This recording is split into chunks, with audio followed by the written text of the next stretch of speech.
નમસ્કાર દોસ્તો, world in બોક્સના YouTube લેક્ચરમાં આપ સૌનું હાર્દિક સ્વાગત છે. ડેઇલી 5 લેક્ચર સિરીઝ અંતર્ગત આજે આપણે બંધારણ વિષયનો અભ્યાસ કરવાના છીએ. બંધારણ વિષય અંતર્ગત 5 ક્વેશ્ચન્સ અહીં આગળ સિલેક્ટ કરેલા છે. આ ક્વેશ્ચન્સ એવા છે કે જે ક્લાસ 1-2ની પરીક્ષામાં પૂછવામાં આવેલા હોય. ક્વેશ્ચન્સ એ રીતે સિલેક્ટ કરવામાં આવે કે જેથી કરી એની સાથે સંકળાયેલી અન્ય વિગતો તમને વધુ આપી શકાય. તો કહેવા માટે 5 ક્વેશ્ચન્સ છે, પરંતુ એની સાથે સંકળાયેલા ફેક્ટ્સ અથવા અન્ય વિગતો જો આપણે જોઈશું તો એ ઘણી બધી આપણને મળવાપાત્ર થશે. સૌથી પહેલાં પ્રથમ ક્વેશ્ચન છે કે કટોકટીના જાહેરનામા દરમિયાન ભારતના બંધારણના નીચેના પૈકી કયા મૂળભૂત અધિકારો સ્થગિત ન થઈ શકે? સવાલ જે પૂછેલો છે એ એમ કહે છે કે કટોકટી હોય અથવા તો અન્ય કોઈ પણ સ્થિતિ હોય તો ભારતની અંદર કયા મૂળભૂત અધિકારો એવા છે કે જે કોઈ પણ સંજોગમાં સસ્પેન્ડ, નિલંબિત અથવા તો સ્થગિત ન થઈ શકે. એવરેજ તૈયારી કરતો વિદ્યાર્થી હોય એમને પણ ખ્યાલ છે કે મૂળભૂત અધિકારની અંદર જેટલા પણ અધિકાર આપવામાં આવ્યા છે, જેટલા પણ અનુચ્છેદ આપવામાં આવેલા છે, એમાંથી 20 નંબર અને 21 નંબરના જે અનુચ્છેદ છે એ કોઈ પણ સંજોગની અંદર સસ્પેન્ડ થઈ શકતા નથી. તો ઓબ્વિયસ છે કે આપણો આન્સર આ 4 ઓપ્શનમાંથી કયો થશે? તો કે સી થશે. હવે આ વિગત સાથે સંકળાયેલી કેટલીક માહિતી આપણે મેળવીએ. સવાલ એમ હતો કે કટોકટી દરમિયાન કયા અધિકાર અથવા તો કયા અનુચ્છેદ સસ્પેન્ડ થતા નથી? તો જુઓ, ભારતીય બંધારણની અંદર કટોકટી સંબંધી જોગવાઈઓ ભાગ નંબર 18ની અંદર આપવામાં આવી છે, જેમાં અનુચ્છેદ નંબર 352થી શરૂ કરી અને ક્યાં સુધી છે? તો કે 360 સુધી છે. એટલે કે ટોટલ 3 પ્રકારની કટોકટી ભારતીય બંધારણમાં ઉલ્લેખિત છે, જેમાં 352 અંતર્ગત લખવામાં આવ્યું છે રાષ્ટ્રીય કટોકટી. 356ની અંદર લખવામાં આવેલું છે રાષ્ટ્રપતિ શાસન, અથવા તો જેને આપણે શું કહીએ, રાજ્ય કટોકટી કહીએ અથવા બંધારણીય કટોકટી કહીએ, પરંતુ સૌથી વધુ ફેમસ જે નામ છે એ છે રાષ્ટ્રપતિ શાસન. ત્યાર પછી અનુચ્છેદ નંબર 360ની અંદર નાણાકીય કટોકટી અંગેની જોગવાઈ છે, જે અત્યાર સુધીમાં એક પણ વખત લગાડવામાં આવેલી નથી. મોટાભાગના વિદ્યાર્થીઓને અનુચ્છેદ 352થી લઈ 360માં આ 3 અનુચ્છેદ ખ્યાલ હોય છે. મોટાભાગના વિદ્યાર્થીઓને, બાકીના કેટલાક વિદ્યાર્થીઓને બધા આવડતા હોય. હવે અત્યારે જે આપણો ક્વેશ્ચન છે એને સમજવા માટે આપણે 2 અનુચ્છેદની જરૂરિયાત છે. એક છે 358 નંબરનો અને એક છે 359 નંબરનો.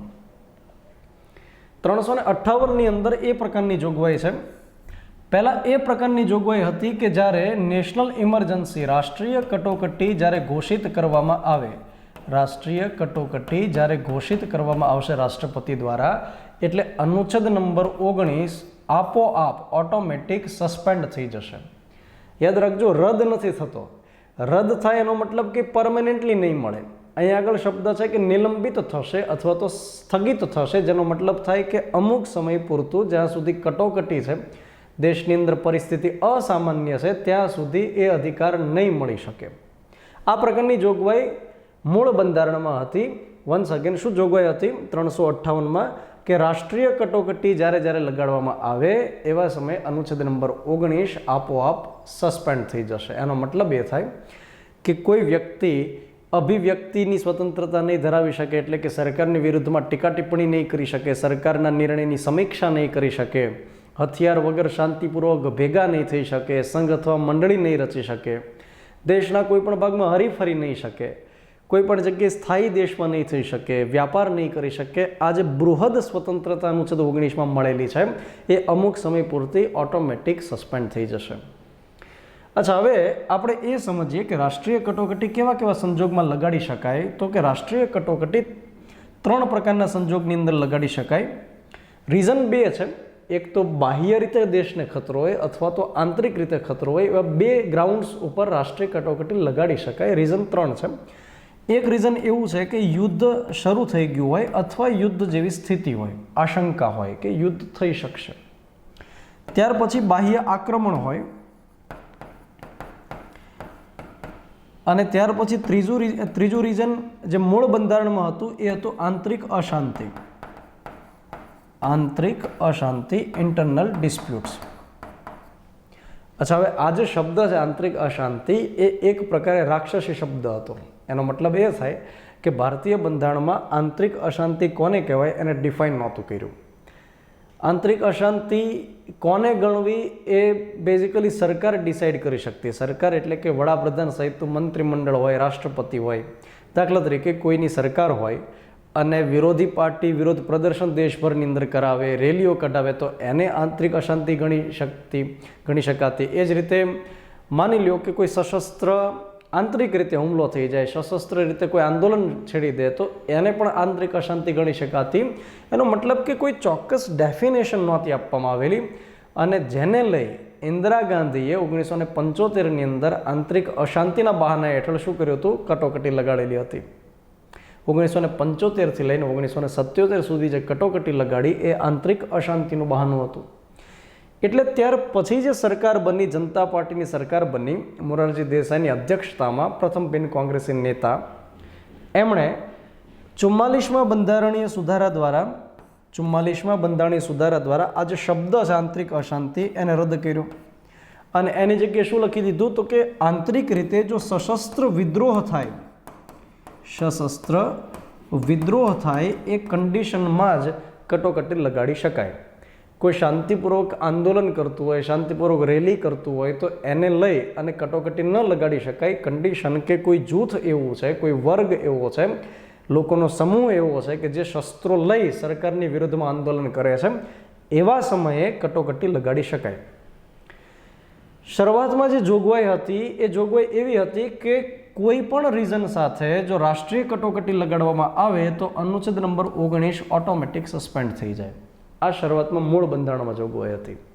44મા બંધારણીય સુધારા અંતર્ગત શું જોગવાઈ કરી? તો કે એવી જોગવાઈ કરી કે જો યુદ્ધની સ્થિતિ હોય, અથવા યુદ્ધ શરૂ હોય, અથવા બાહ્ય આક્રમણ થયેલું હોય, અને આ કન્ડિશન સાથે માનો કે રાષ્ટ્રીય કટોકટી લગાડેલી હોય, એનો મતલબ એ થાય કે દેશને જ્યારે બાહ્ય રીતે ખતરો હોય અને એવા સંજોગની અંદર માનો કે રાષ્ટ્રીય કટોકટી લગાડે તો જ અનુચ્છેદ નંબર 19 ઓટોમેટિક સસ્પેન્ડ થઈ શકશે.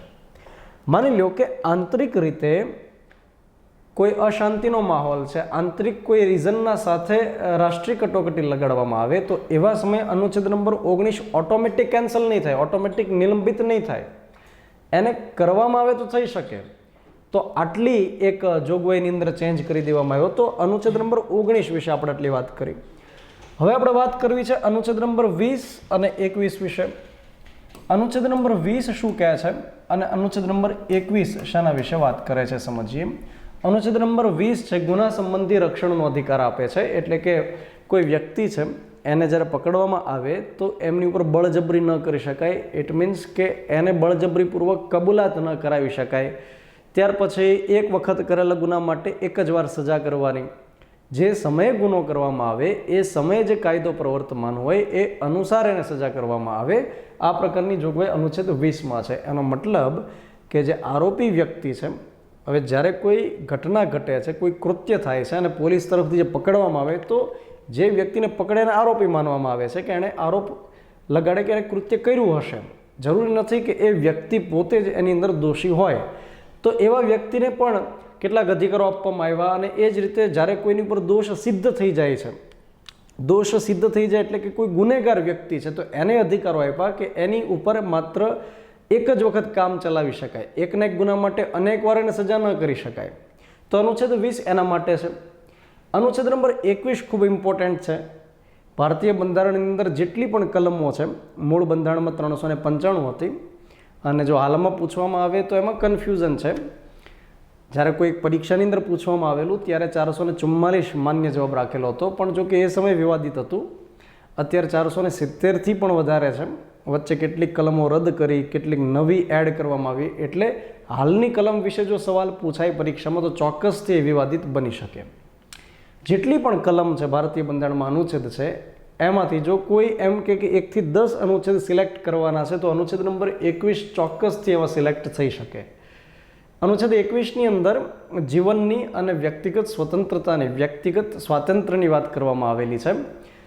અને અનુચ્છેદ 21 અંતર્ગત લખવામાં આવ્યું છે કે સંસદ કાયદા દ્વારા સ્થાપિત વ્યવસ્થા સિવાય કોઈનું જીવન લઈ શકે નહીં. એટલે કે કોઈ વ્યક્તિને ગેરકાયદેસર રીતે એના જીવન એમ ટૂંકાવી શકાય નહીં. જ્યારે કાયદાકીય પ્રક્રિયા દ્વારા, સુપ્રીમ કોર્ટ દ્વારા, હાઈકોર્ટ દ્વારા કે અન્ય કોઈ અદાલત દ્વારા જ્યારે એને મૃત્યુદંડની સજા કરવામાં આવે, એને મારી નાખવામાં આવે, ઇટ્સ ઓકે કે ચાલો કાયદા દ્વારા પ્રક્રિયા સ્થાપિત કરેલી છે, એના દ્વારા એને મૃત્યુદંડ આપ્યો. એ જ રીતે કાયદા દ્વારા સ્થાપિત વ્યવસ્થા સિવાય કોઈ વ્યક્તિને અટકાયતમાં ન રાખી શકાય, કોઈને કેદ ન કરી શકાય.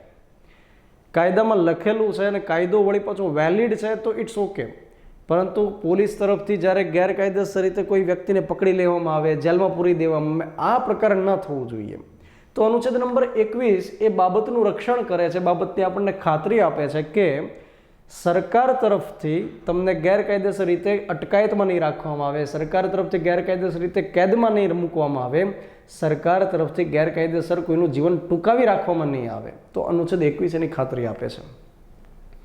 બન્યું હતું એવું કે ઇન્દિરા ગાંધી જે 1971માં ચૂંટણી લડેલા હતા ઉત્તર પ્રદેશના રાયબરેલી બેઠક ઉપરથી, અને એની સામે જે પ્રતિસ્પર્ધી હતા એ રાજનારાયણ હતા.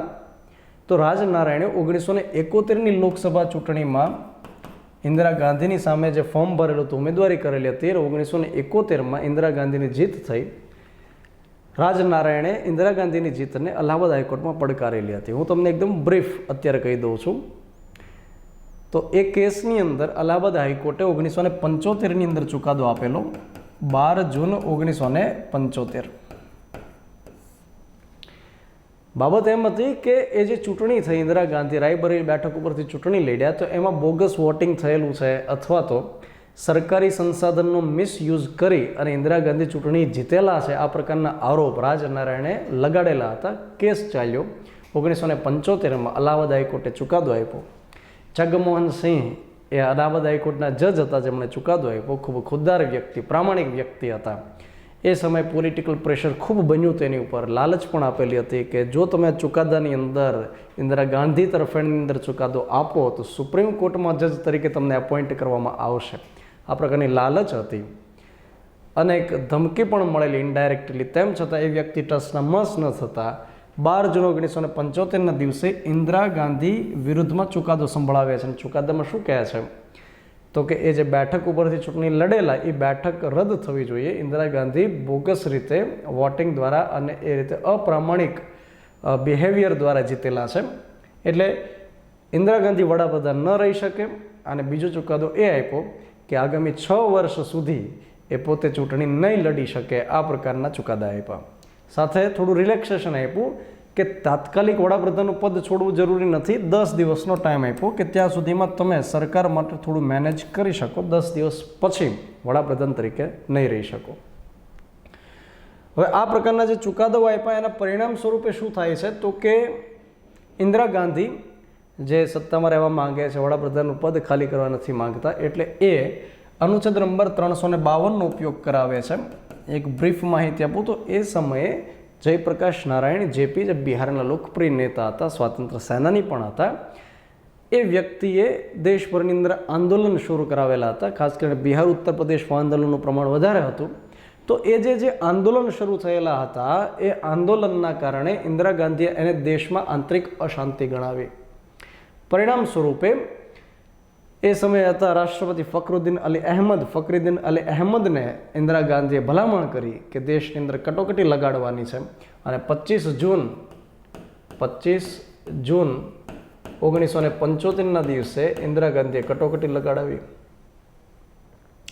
એ સમયે જે કેબિનેટ હતું એને ખ્યાલ નહોતો કે આ પ્રકારનો નિર્ણય લેવાઈ ગયો છે. કટોકટી લાગુ થઈ ગયા પછી બીજે દિવસે સવારે કેબિનેટની મિટિંગમાં ઇન્દિરા ગાંધીએ જણાવ્યું કે આપણે આ પ્રકારનો એક ડિસિઝન લીધેલો છે. તમને ખ્યાલ હશે કે આગળની જે સરકાર બની જનતા પાર્ટીની, મોરારજી દેસાઈની સરકાર બની, એમણે 44મો બંધારણીય સુધારો કર્યો અને શું જોગવાઈ કરી કે કટોકટી સંબંધી જો ભલામણ કરવામાં આવે રાષ્ટ્રપતિને તો મંત્રીમંડળની લેખિત સલાહ જરૂરી છે. એ એટલા માટે કે આ જે કટોકટી 1975ની લગાડી હતી એ ઇન્દિરા ગાંધીએ પોતે માત્ર વડાપ્રધાન તરીકે એમને રાષ્ટ્રપતિને ભલામણ કરી હતી, મંત્રીમંડળને પૂછવું નહોતું અથવા એમની સાથે ચર્ચા વિચારણા નહોતી કરી. અચ્છા, હવે આ જે કટોકટી લગાડવામાં આવી એ દરમિયાન જે એક એક્ટ બનેલો હતો મિસા એક્ટ, આ મિસા એક્ટ બન્યો હતો 1971માં. આ અટકાયત સંબંધી એક્ટ હતો.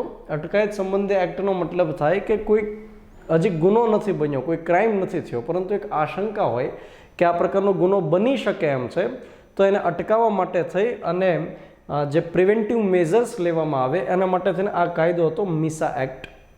જો કે લોકશાહી દેશ ભારત રહેલો છે ને એની અંદર આ પ્રકારના જે કાયદાઓ છે એક નવાઈની વાત છે. જે ડેમોક્રેટિક નેશન્સ આવેલા છે ત્યાં આગળ અટકાયત સંબંધી કાયદાઓ નથી, અને જે જગ્યાએ કાયદાઓ છે આ પ્રકારના એ વિદેશી વ્યક્તિઓને લાગુ પડે, નહીં કે ત્યાંના નાગરિકોને. જેમ કે અમેરિકા છે, ઇંગ્લેન્ડ છે, તો ત્યાં આગળ પ્રિવેન્ટિવ મેઝર્સ છે, પરંતુ ત્યાંના નાગરિકોને એટલા લાગુ નથી પડતા. તો મિસા એક્ટની અંદર બહુ જબરદસ્ત જોગવાઈઓ હતી કે કોઈ વ્યક્તિને શંકાના આધારે પકડી શકાય, ત્યાર પછી ન્યાયિક સુનાવણી વગર જેલમાં રાખી શકાય, અને એમને કોઈ ટ્રાયલ કે અપીલ કે વગેરે કોઈ એવા અધિકાર ન મળે. તો આ પ્રકારનો એક એક્ટ હતો. આ મિસા એક્ટનો 1975ની કટોકટીમાં ભયંકર માત્રામાં મિસયુઝ કરવામાં આવ્યો, અને એવું કહેવાય છે કે લગભગ 40,000 જેટલા કાર્યકર્તાઓ, વિરોધી પક્ષના નેતાઓ કે એવા જે હતા જે વિરોધ કરતા હતા સરકારનો, એ બધાને જેલમાં પૂરેલા. તો મિસા એક્ટનો એટલો મિસયુઝ થયેલો. એ દરમિયાન એક નેતા, જાણીતા નેતા દેશના જેલમાં હતા, મિસાની અંતર્ગત જ પકડાયેલા હતા, અને એને તે દીકરીનો જન્મ થયો તો એનું નામ જ રાખી દીધું મિસા. અને એ નેતા છે લાલુ પ્રસાદ યાદવ. તો એમના જે ડોટર છે મિસા ભારતી, જે પોતે પોલિટિશિયન છે અને લોકસભાની ચૂંટણી જીતેલા છે. તો આ મિસા, જો કે એ સમયે કેટલાક લોકો આ મિસાનું પૂરું નામ આ રીતે આપતા હતા, maintenance of Indira and Sanjay act. ખરેખરનું પૂરું નામ થાય maintenance of internal security act. તો આ મિસા અંતર્ગત સરકારે જે વિરોધી દળના નેતાઓ હતા, જે કાર્યકર્તાઓ હતા, જે વિરોધ કરતા હતા, એ બધાને અટકાયતમાં લઈ લીધા. એમનો કોઈ એવો વાંક ગુનો નહોતો, એવી કોઈ આતંકવાદી પ્રવૃત્તિઓ નહોતા કરતા, તેમ છતાં એને અટકાયતમાં લઈ લીધા. એટલે બેઝિકલી એનો જે અનુચ્છેદ નંબર 21 હતો એ છીનવાઈ જતો હતો. તો મારો જે કહેવાનો મતલબ તમને છે એ છે કે એ સમયે કટોકટી દરમિયાન અનુચ્છેદ નંબર 21 છે એ નિલંબિત થઈ ગયેલો હતો.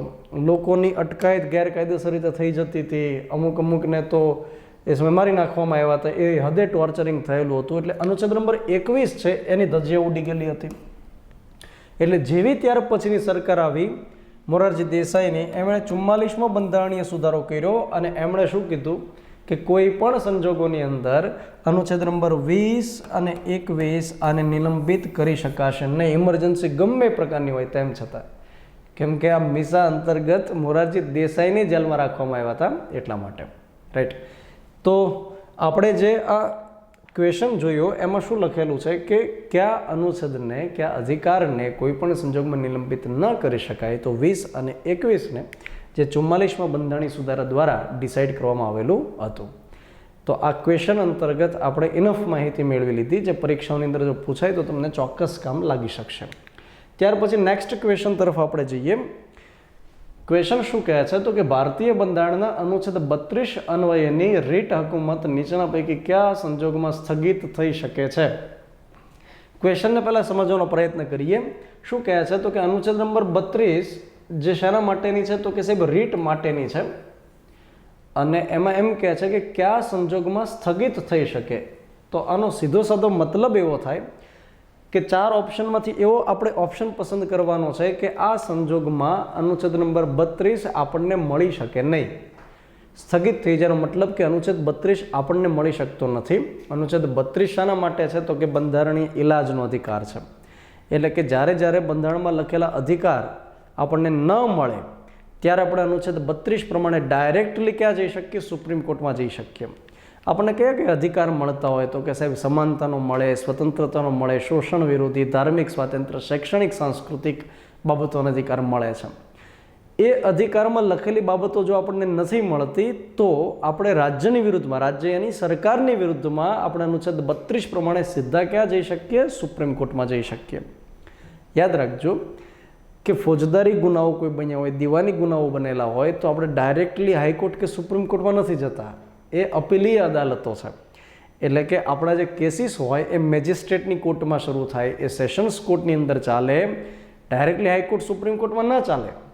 માનો કે કોઈ જગ્યાએ એક સાથે 15 ખૂન થઈ ગયા તો એ કેસ તો નીચે સેશન્સ કોર્ટમાં પહેલાં ચાલશે, અને ત્યાર પછી અપીલ દ્વારા હાઈકોર્ટમાં, અપીલ દ્વારા સુપ્રીમ કોર્ટમાં લઈ જઈ શકાય, પણ મૂળભૂત અધિકારની બાબત એટલી સેન્સિટિવ રાખેલી છે. તો બંધારણના ઘડવૈયોએ જોગવાઈ કરી કે દેશમાં જ્યારે કોઈના અધિકારો છીનવાતા હશે તો ડાયરેક્ટલી એ વ્યક્તિ સુપ્રીમ કોર્ટમાં જઈ શકે, સુપ્રીમ કોર્ટમાં પિટિશન ફાઇલ કરી શકે, અરજી કરી શકે, અને એ જે અરજી કરે એના ભાગરૂપે કોર્ટ તરફથી લેખિત આદેશ બહાર પાડવામાં આવે. એ લેખિત આદેશને શું કહેવાય? એને રીટ કહેવાય.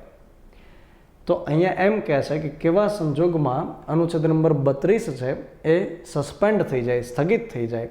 તો એનો મતલબ કે આપણે આપણા મૂળભૂત અધિકારનો ભંગ થતો હોય તેમ છતાં સુપ્રીમ કોર્ટમાં ન જઈ શકીએ.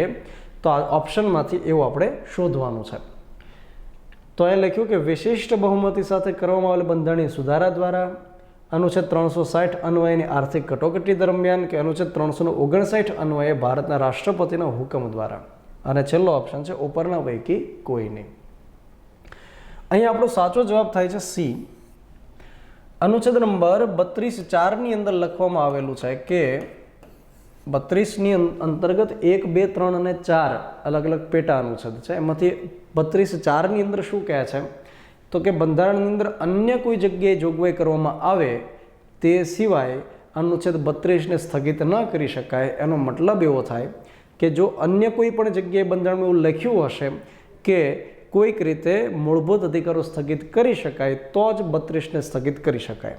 એનો મતલબ કે અનુચ્છેદ 359માં લખેલું છે, આપણે જે 358ની વાત કરેલી હતી એ જ રીતે 359ની જરૂર આપણે અત્યારે પડે છે. 359માં એવું લખેલું છે કે રાષ્ટ્રપતિ કટોકટી દરમિયાન આદેશ દ્વારા મૂળભૂત અધિકારોને સસ્પેન્ડ કરી શકે. 358માં શું લખેલું છે? તો કે અનુચ્છેદ નંબર 358માં લખ્યું અનુચ્છેદ નંબર 19 તો ઓટોમેટિક સસ્પેન્ડ થઈ જશે, પણ માની લો કે બાકીના અનુચ્છેદને સસ્પેન્ડ કરવા હોય તો 359માં લખેલું છે કે રાષ્ટ્રપતિ શું કરશે? આદેશ દ્વારા, ઓર્ડર દ્વારા અન્ય અનુચ્છેદોને સસ્પેન્ડ કરી શકશે. તો 359માં લખ્યું છે કે ભારતના રાષ્ટ્રપતિ અનુચ્છેદ 19 તો ઠીક છે, એની સિવાયના કોઈ પણ, એટલે કે સમાનતાનો અધિકાર, સ્વતંત્રતાનો અધિકાર, એ જ રીતે અનુચ્છેદ નંબર 32ને ખુદને પણ સસ્પેન્ડ કરી શકે, એટલે કે એવો ઓર્ડર કરી શકે કે અત્યારે જ્યારે કટોકટી શરૂ છે ત્યારે નાગરિકોના મૂળભૂત અધિકાર ન મળે તો એની ફરિયાદ પણ સુપ્રીમ કોર્ટમાં કરી શકશે નહીં, અનુચ્છેદ 32 પણ મળી શકશે નહીં. પણ કન્ડિશન કે 20 અને 21 નંબરના અનુચ્છેદ સસ્પેન્ડ ન થઈ શકે. તો જો 20 અને 21નો ભંગ થતો હોય તો એના માટેની ફરિયાદ અનુચ્છેદ 32 પ્રમાણે કરી શકાય, એના માટે ન રોકી શકાય. પણ બાકીના અધિકારો જો એ સમયે આપણને ન મળતા હોય તો એની ફરિયાદ અનુચ્છેદ 32 પ્રમાણે ન કરી શકાય. તો અનુચ્છેદ નંબર 32 છે એના વિશે જો બીજી કેટલીક બાબતો જોઈએ જે પરીક્ષા માટે ઉપયોગી હોય તો આ રીટ સંબંધી જોગવાઈઓ આપણે ઇંગ્લેન્ડ પાસેથી શીખ્યા છીએ. ઇંગ્લેન્ડની અંદર રાજાને એ સત્તા હતી અને હજી પણ બ્રિટિશ તાજની સત્તા છે કે રીટ બહાર પાડી શકે. એટલે એ સમયે એવું હતું કે જ્યારે કોઈ ન્યાયાલય કોઈ આદેશ આપે તો એ આદેશની ઉપરવટ જઈને પણ રાજા પોતે એક લેખિત આદેશ બહાર પાડી શકતા, અથવા કોઈ સરકારી તંત્રથી કોઈને નારાજગી છે તો પણ રાજાની પાસે જતા કે રાજા આવું આવું થઈ ગયું, મારી સાથે અન્યાય થયો, તો રાજા એ સમયે લેખિત આદેશ બહાર પાડતા. તો સેમ વસ્તુ અહીંયા આગળ છે, પરંતુ અહીંયા કોઈ અન્ય વ્યક્તિને એ લેખિત આદેશ બહાર પાડવાની સત્તા નથી, કોર્ટને છે. તો કોર્ટ અલગ અલગ 5 પ્રકારે લેખિત આદેશ બહાર પાડી શકે.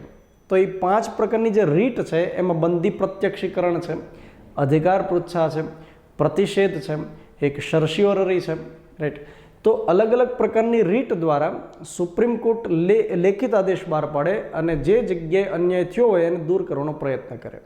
અનુચ્છેદ નંબર 226 પ્રમાણે હાઈકોર્ટને પણ એ સત્તા છે કે એ રીટ બહાર પાડી શકે. તો બેઝિકલી તમે એટલું સમજો કે રીટ એટલે લેખિત આદેશ છે. આજે આપણે સુપ્રીમ કોર્ટ કે હાઈકોર્ટની પાસે ગયા કે અમારી સાથે આ પ્રકારે અન્યાય થયો છે, અમને મૂળભૂત અધિકાર નથી મળ્યા, તો એ કોર્ટ તરફથી લેખિત આદેશ બહાર પડે, રાઈટ. તો એને આપણે કહેશું રીટ. અને જે અરજી આપણે ત્યાં કરીએ એને કહેવાય રીટ અરજી. ત્યાર પછી બંધારણીય 73મો બંધારણીય સુધારો. આ બંધારણીય સુધારો એવો છે કે જે અત્યાર સુધીની કેટલીય પરીક્ષાઓની અંદર પૂછવામાં આવેલો છે. તો 73મો બંધારણીય સુધારો અધિનિયમ 1992 એ પૈકી કયું વિધાન સત્ય નથી?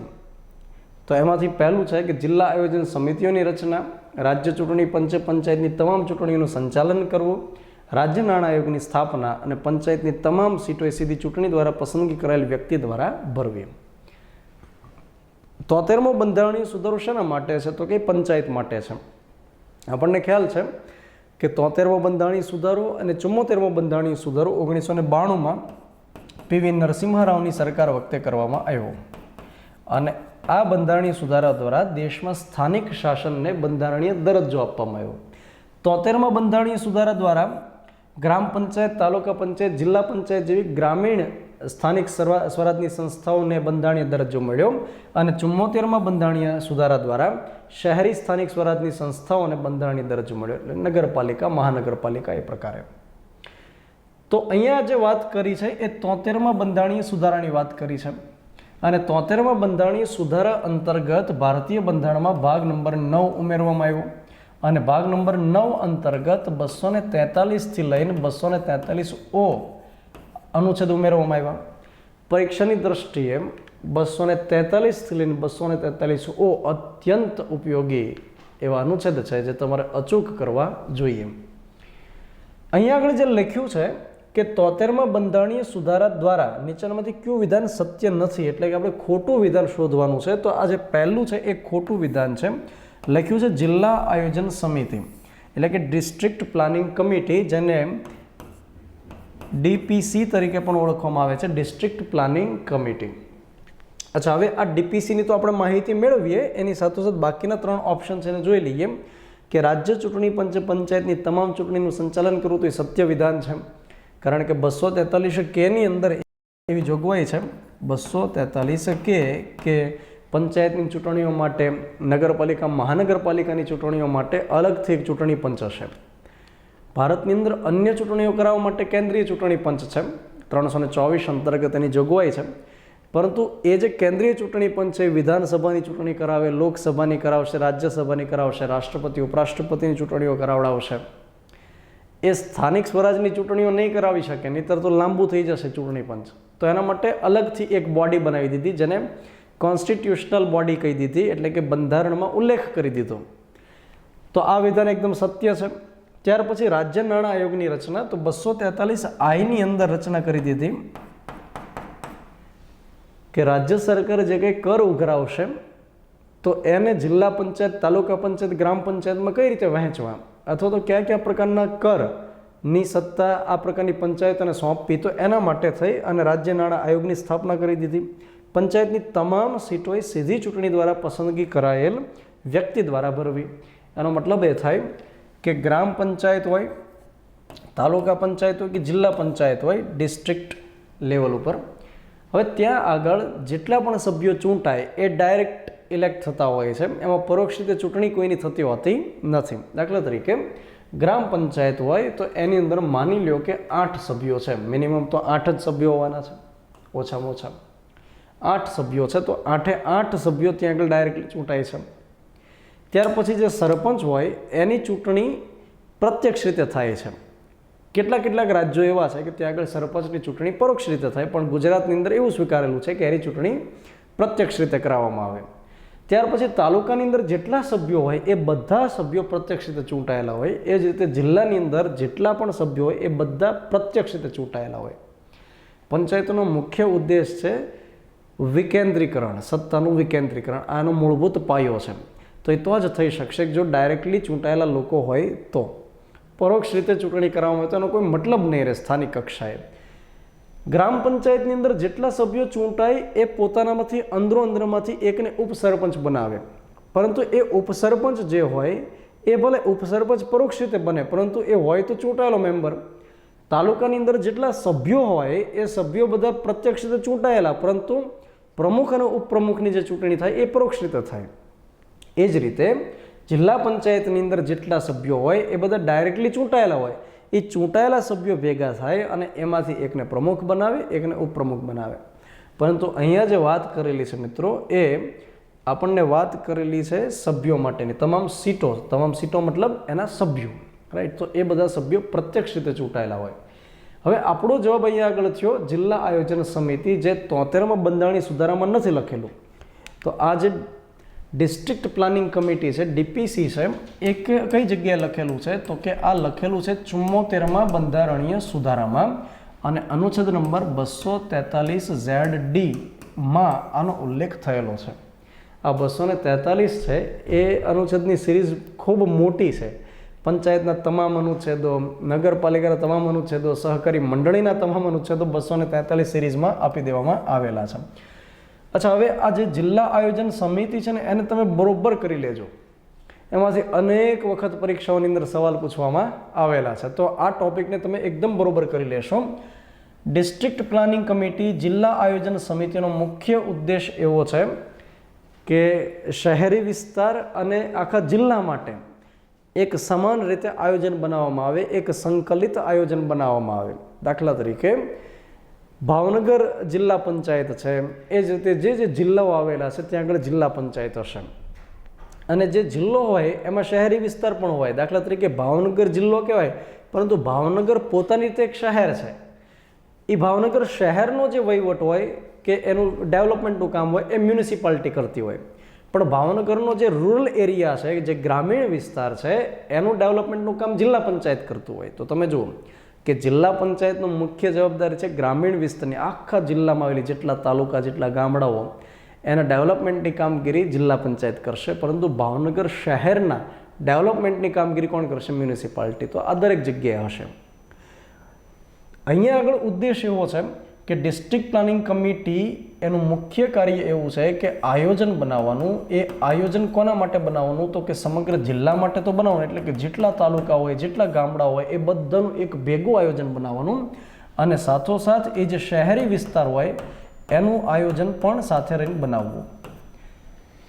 એટલે કે ભાવનગરની જો આપણે વાત કરીએ તો ભાવનગર જિલ્લાનું આયોજન અને ભાવનગર શહેરનું આયોજન એ બેને સંકલિત કરીને બનાવવું, જેથી કરી જે રિસોર્સિસ હોય, સરકારી જે સંસાધન હોય એનું મહત્તમ યુટિલાઇઝેશન થઈ શકે અને કામ બેવડાય નહીં.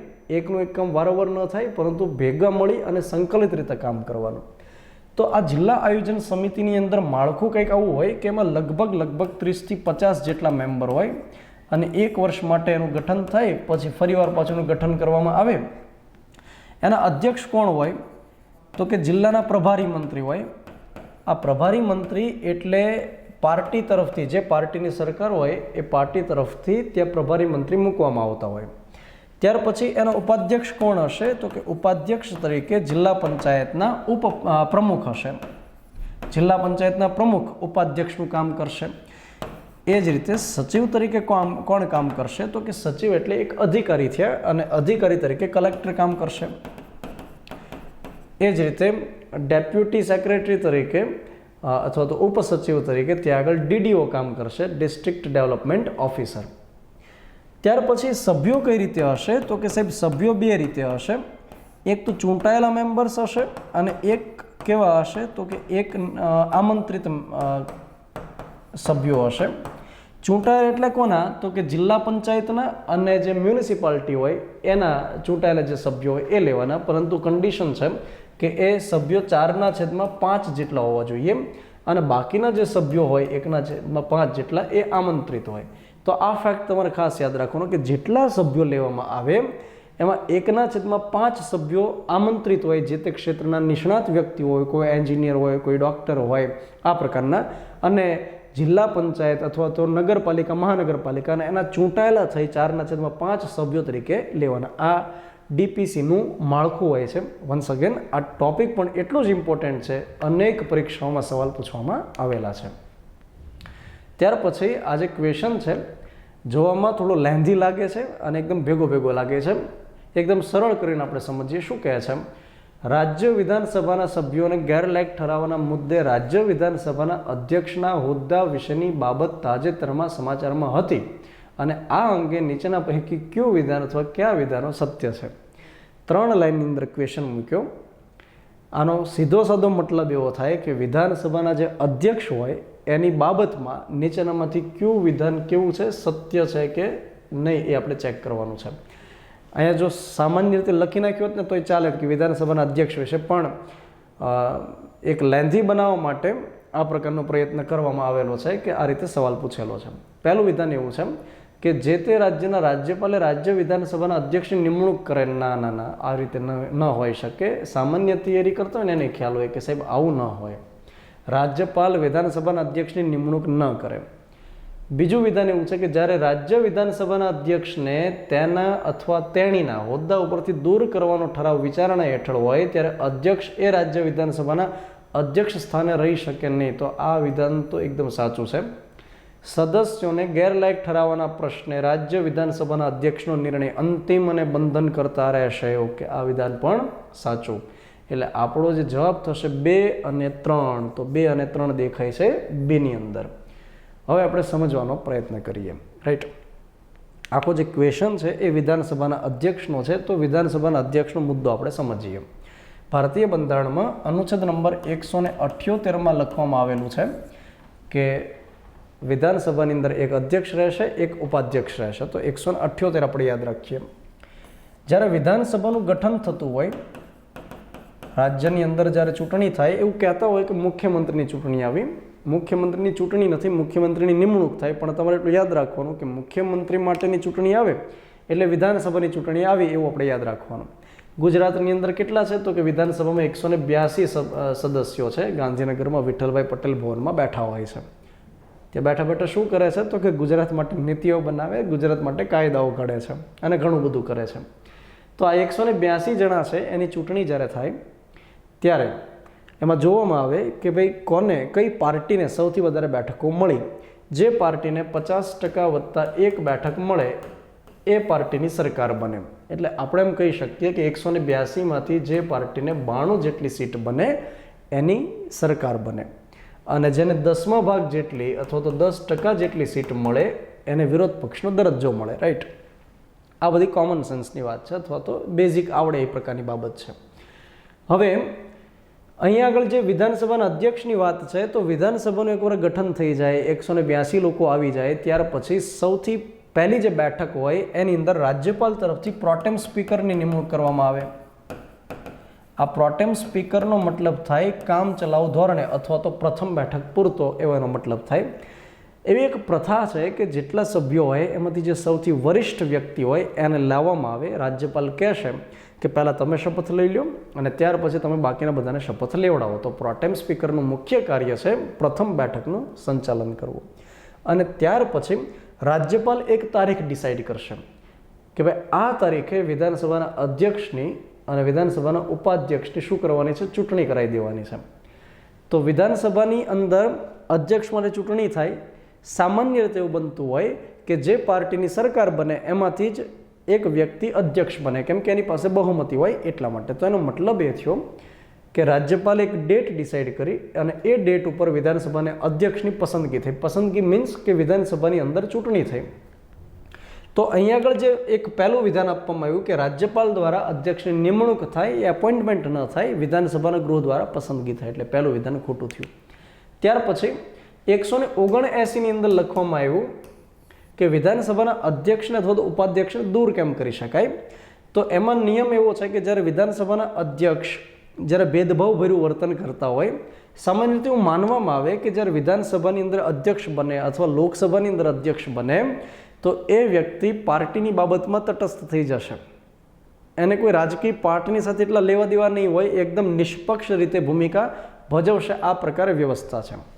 ઘણીવાર એવું પણ સજેશનમાં આવે છે કે જે અપક્ષ ઉમેદવાર હોય એમને સ્પીકર બનાવવા જોઈએ કે જેથી કરી કોઈ પાર્ટી સાથે બિલોંગ તો કરતા ન હોય, અપક્ષ હોય એટલે, તો એ તટસ્થ રહી શકે. આવી ભલામણો ઘણીવાર થયેલી છે. પરંતુ હવે અત્યારે તો એવું જ બને છે કે જે પાર્ટીની સરકાર હોય એના તરફથી અધ્યક્ષ હોય. તો હંમેશા એવું બનતું હોય કે વિરોધ પક્ષના કોઈ નેતા બોલવા ઊભા થાય તો એને બહુ ઓછો સમય આપે અથવા તો બોલવા જ ન દે. ઘણીવાર એવું થતું એક ડિબેટ ચાલતી હોય તો ડિબેટને તરત અટકાવી દે. આ પ્રકારે ઘણીવાર થતું હોય. તો આવા કારણ સાથે માનો કે વિધાનસભાના અધ્યક્ષને દૂર કરવા હોય તો અનુચ્છેદ 179માં જોગવાઈ છે કે 14 દિવસ અગાઉ પહેલાં નોટિસ દેવાની.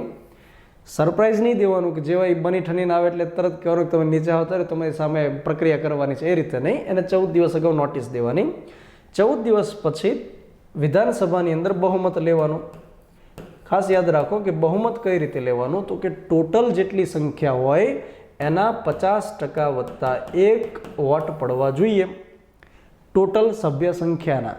માની લો કે ટોટલ સભ્ય સંખ્યા 100 છે, એમાંથી 60 જણા હાજર રહ્યા, તો 50% વત્તા 1 કોના ગણવાના? 60ના ગણવાના કે 100ના ગણવાના? તો 100ના એ 50% વત્તા 1 ગણવાના, એટલે કે 51. નહીં કે 60ના 50% વત્તા 1 કરીને 31 નહીં ગણવાના. હાજર ગમે એટલા એની સાથે નિસ્બત નથી, ટોટલ કેટલા છે એની સાથે નિસ્બત છે.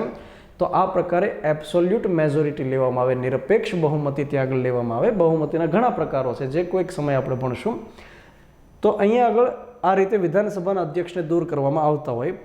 જે સમયે વિધાનસભાના અધ્યક્ષને દૂર કરવાની પ્રક્રિયા વિચારણામાં હોય, બહુમત લેવાતું હોય, એવા સમયે પોતે અધ્યક્ષના સ્થાને નહીં બેઠી શકે. એ સામાન્ય સભ્યની જેમ વર્તન કરશે. સામાન્ય સભ્યની જેમ જ્યારે વર્તન કરે ત્યારે કોઈ પણ મેટરમાં પહેલી વાર વોટ આપી શકે, પોતે બોલી શકે, પોતાનો મત રજૂ કરી શકે. આ પ્રકારે થાય. ઘણાને ખ્યાલ હશે કે જ્યારે અધ્યક્ષના પદ ઉપર બેઠા હોય ત્યારે પહેલી વારમાં વોટ નથી આપતા. જ્યારે ટાઈ થઈ હોય, 50-50% થઈ હોય ત્યારે વોટ આપી શકે, જેને શું કહેવાય? કાસ્ટિંગ વોટ અથવા તો નિર્ણાયક મત એવું આપણે કહેતા હોઈએ. રાઈટ. તો બીજું વિધાન છે એ ક્લિયર થઈ ગયું. ત્યાર પછી ત્રીજું વિધાન જે લખ્યું એને સમજીએ આપણે. પક્ષપલટા વિરોધી કાનૂન, એવું તમે સાંભળ્યું હશે. અને પક્ષપલટા વિરોધી કાનૂન માટે જે નિયમો બનાવેલા છે એને 10 નંબરના પરિશિષ્ટમાં મૂકવામાં આવેલા છે 1985માં. પક્ષપલટા વિરોધી કાનૂનનો મતલબ એવો થાય કે એક પાર્ટી તરફથી જીતેલો જે વ્યક્તિ હોય એ અન્ય પાર્ટીમાં જતો રહે, અથવા તો અપક્ષમાંથી જીતેલા હોય એ કોઈ પાર્ટીની સાથે જોડાઈ જાય, તો આને પક્ષપલટાઓ કહેવાય. તમે કદાચ નામ સાંભળ્યું હશે, એક ગયાલાલ કરીને હતો, હરિયાણાનો હતો ગયાલાલ. હવે એમણે શું કરેલું હતું તો કે 15 દિવસની અંદર એમણે 3 વખત પાર્ટી ચેન્જ કરી હતી. 15 દિવસમાં કોંગ્રેસમાંથી જનતા પાર્ટીમાં, જનતા પાર્ટીમાંથી કોંગ્રેસમાં, વળી પછી કોંગ્રેસમાંથી જનતા પાર્ટીમાં. એટલા માટે જે લોકો આવી રીતે પક્ષ પલટાવ કરે ને એને કહેવત થઈ ગઈ આયારામ ગયારામ. એનું નામ હતું ગયાલાલ, એટલે આયારામ ગયારામ. તો આવો બહુ માહોલ બની ગયો. જવાહરલાલ નહેરુના નિધન પછી દેશની અંદર આ પ્રકાર તડજોડની રાજનીતિ અત્યંત ચરમસીમાએ પહોંચી ગઈ. તો એને ઘટાડવા માટે થઈ પક્ષપલટા વિરોધી કાનૂન લઈ આવવામાં આવ્યું 1985માં, અને એના માટેના નિયમો 10મા પરિશિષ્ટમાં મૂકી દેવામાં આવ્યા. અહીંયા આગળ અધ્યક્ષને એવી સત્તા આપવામાં આવી કે જ્યારે કોઈ વ્યક્તિ પક્ષપલટો કરે તો એને ગેરલાયક ઠેરવવા સંબંધી અધ્યક્ષ નિર્ણય કરી શકે. એટલે માની લો કે બીજેપી તરફથી કોઈ ચૂંટણી જીતે, કોંગ્રેસ તરફથી એમને કોઈ પ્રોત્સાહન આપવામાં આવે, લાલચ આપવામાં આવે, ને એ વ્યક્તિ કોંગ્રેસની અંદર ભળી જાય છે, તો એ જે બીજેપી તરફથી લડીને આવેલો હતો, ચૂંટણી જીતીને આવેલો હતો, તો એની સભ્યપદ રદ થઈ જશે. એ ધારાસભ્ય તરીકે નહીં રહી શકે. રાઈટ. તો એના માટે થઈ અધ્યક્ષનો નિર્ણય આખરી ગણાશે. એનો મતલબ કે એ સુપ્રીમ કોર્ટમાં પછી પડકારી શકતો નથી. હા, એવી જોગવાઈ છે કે 1/3 જેટલા સભ્યો, કોઈ પાર્ટીના 3 ભાગ જેટલા સભ્યો માનો કે પક્ષપલટો કરીને જતા રહે, અન્ય પાર્ટીમાં જોડાઈ જાય, તો એને વેલિડ ગણવામાં આવતું. પરંતુ આમાં ચેન્જ કરી અને હવે કરી નાખ્યું છે 2/3 લોકો, આખી પાર્ટીમાંથી લગભગ 66% જેટલા લોકો જો એક સાથે અન્ય પાર્ટીમાં જોડાઈ જાય અથવા નવી પાર્ટીનું ગઠન કરે તો એને વેલિડ ગણાય છે, એનું સભ્યપદ રદ થતું નથી. કેટલી જોગવાઈઓ છે કે કઈ રીતે રદ થાય, કઈ રીતે ન થાય, પરંતુ એ મુખ્ય ટોપિક અત્યારે આપણો નથી. કોઈ એક લેક્ચરની અંદર આપણે ચર્ચા કરી શકીએ નહીં. રાઈટ. તો અહીંયા આગળ જે ત્રીજું વિધાન આપેલું છે એ આપણને હવે સમજાઈ ગયું છે. ત્યાર પછી આપણે અન્ય અને એક અંતિમ ક્વેશ્ચન તરફ જઈએ. લોક અદાલત બાબતે નીચેના પૈકી કયા વિધાનો સાચા છે? લોક અદાલતને સમજીએ, પહેલાં વિધાન જોઈ લઈએ. લોક અદાલત ન્યાયાલય સમક્ષ અનિર્ણિત હોય તેવા જ કેસો બાબતે કાર્યવાહી કરી શકે. તો આ ખોટું વિધાન છે. સમજીએ શા માટે. લોક અદાલતની દીવાની અદાલતને મળેલી સત્તા જેટલી સત્તા હોય છે, તો આ વિધાન સાચું છે. લોક અદાલતને તેની સમક્ષ આવતા કોઈ પણ વિવાદના નિરાકરણ માટે પોતાની કાર્ય પદ્ધતિ સૂચિત કરવા માટે જરૂરી સત્તા આપવામાં આવે છે. તો આ સાચું છે. તમે અહીં આગળ જુઓ તો તમને ખાલી એટલી ખબર પડી જાય કે પહેલું વિધાન ખોટું છે, તો તમારો જવાબ ઓટોમેટિક આવે. તમને બીજું ખબર નથી, ત્રીજું ખબર નથી, પણ એટલું કન્ફર્મ છે કે આ પહેલું તો મને આવડે જ છે કે પહેલું તો નથી જ. તો જો પહેલું નથી એવું ખબર પડી જાય તો આ ઓટોમેટિક કેન્સલ થઈ જાય, આ ઓટોમેટિક કેન્સલ થાય, આ ઓટોમેટિક કેન્સલ થાય. તો આપણો જવાબ આવે ડી. આને કહેવાય એલિમિનેશન મેથડ. કે તમને 1 કે 2 વિધાનની ખબર પડી જાય તો તમે ઓટોમેટિક જવાબ આપી શકો, બાકીના વિધાન તમને આવડે કે ન આવડે. તો પરીક્ષામાં આ પ્રકારે થોડી કળા પણ જરૂરી છે. લોક અદાલતની માહિતી મેળવીએ. લોક અદાલત જનતા માટેની અદાલત, અને એનું સૂત્ર છે કોઈનો જય નહીં, કોઈનો પરાજય નહીં, એટલે કે કોઈ એમાં જીતતું નથી, કોઈ એમાં હારતું નથી. લોક અદાલતનું મુખ્ય કાર્ય છે સમાધાન કરાવવાનું, અને સમાધાન એવી બાબતમાં થઈ શકે કે જે પ્રમાણમાં હળવી હોય, એટલી સેન્સિબલ ન હોય. દાખલા તરીકે કોઈનું ખૂન થઈ જાય તો એ કેસ, કોઈની લૂંટ થઈ જાય, કોઈના ઘરે ચોરી થઈ જાય, તો આ બધી સેન્સિબલ મેટર્સ થઈ, તો એમાં સમાધાન ન થઈ શકે. હળવા પ્રકારના ફોજદારી ગુનાઓ હોય કે જેનું લિસ્ટ આપવામાં આવ્યું હોય પરિશિષ્ટમાં, તો એ અથવા તો લગ્ન સંબંધી હોય, અથવા તો કોઈ જમીનનો વિવાદ હોય, અથવા તો ભૂમિ અધિગ્રહણ સંબંધી હોય, અથવા તો વીજ કંપનીઓના બિલ સંબંધિત ડિસ્પ્યુટ્સ હોય. ઘણીવાર આવે ને કે અમારા મીટરની અંદર તો બગડી ગયેલું હતું ને તેમ છતાં આટલું બિલ આવી ગયું ને હવે તો આ વસૂલ કરે જ છે PGVCL વાળા, અને વગેરે વગેરે. તો આ પ્રકારના હોય, અથવા તો કોઈ એક્સિડન્ટ સંબંધી કેસ હોય. આવા કેસીસ કે જેની અંદર શું થઈ શકે, સમાધાન થઈ શકે, તો એવા કેસીસ લોક અદાલતમાં ચાલી શકે. લોક અદાલતમાં કેસીસ ત્યારે ચાલી શકે કે હજુ એ શરૂ જ ન થયો હોય, કોર્ટની અંદર હજુ શરૂ જ ન થયું હોય, ત્યારે લોક અદાલતમાં લઈ જઈ શકાય. અને માની લો કે કોર્ટમાં કેસ ચાલવા માંડ્યો અને કોર્ટના જજને એવું લાગે છે કે આ કેસ લોક અદાલતમાં લઈ જવા યોગ્ય છે, લોક અદાલતમાં લઈ જવો જોઈએ, તો લોક અદાલતમાં ચાલી શકે. તો પહેલી જે બાબત છે કે લોક અદાલત ન્યાયાલય સમક્ષ અનિર્ણિત હોય, એટલે કે પેન્ડિંગ હોય એવા કેસીસ, તો કે નહીં, એવા નહીં, હજી કોર્ટમાં ચડ્યો જ ન હોય, અથવા તો કોર્ટના જજને એવું લાગે, તો એવા સંજોગમાં લોક અદાલતમાં ચાલી શકે. લોક અદાલત જ્યારે પોતે કામ કરે ત્યારે એમની પાસે દીવાની અદાલત જેટલી સત્તા હોય. દીવાની અદાલતનો મતલબ થાય કે એ કોઈ પણ વ્યક્તિને સમન્સ પાઠવી શકે, સમન્સ યાની એને બોલાવી શકે, એક પ્રકારે આમંત્રણ પત્રિકા આપી શકે કે તમે આવજો, કોર્ટની અંદર તમારું કામ છે.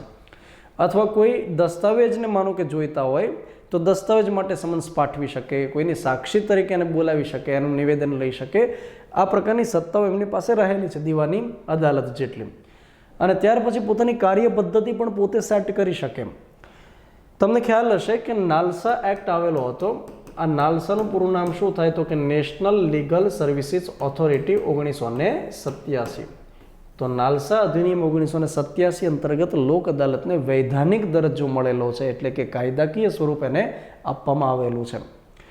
તો લોક અદાલત આ રીતે કામ કરે. સાથોસાથ ઘણીવાર શું થાય છે તો કે મોબાઈલ લોક અદાલત પણ હોય છે, એટલે કે લોક અદાલતના જે જજ હોય, જે અધિકારીઓ હોય, એ ગામડે ગામડે જાય અને ત્યાં કેસને સોલ્વ કરી દે, ત્યાં એમને સમાધાન કરાવડાવી દે. તો આ પ્રકારે પણ ચાલતું હોય છે.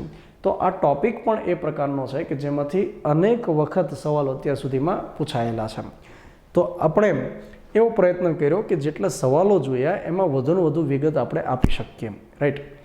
તમને એક નમ્ર નિવેદન એ છે કે તમે જ્યારે કોઈ પરીક્ષાની તૈયારી શરૂ કરો તો એ પરીક્ષા કે જેની તમે તૈયારી કરો છો એને રિલેટેડ અગાઉના પેપર્સ તમે લઈ લો, પેપર્સનો અભ્યાસ કરો, કેવા કેવા ક્વેશ્ચન્સ પૂછાય છે એનો અભ્યાસ કરો, અને એના આધારે તમે જો તૈયારી કરશો તો એકદમ સહેલું પડશે.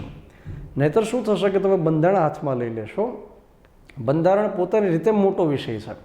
હવે તમે તૈયારી કરતા માનો કે તલાટીની, તમે તૈયારી કરતા કોન્સ્ટેબલની, તો એની અંદર આખું બંધારણ તો પૂછવાનું નથી. એક ટ્રેન્ડ છે કે આવા પ્રકારના ક્વેશ્ચન્સ આવી પરીક્ષાઓમાં પૂછાય છે. તો એ તમને ખૂબ વધારે હેલ્પફુલ સાબિત થશે. વળી પાછા આ પ્રકારના વિડીયો લેક્ચર્સમાં આપણે મળતા રહેશું. ખૂબ સારી તૈયારી કરતા રહેજો. Thank you very much.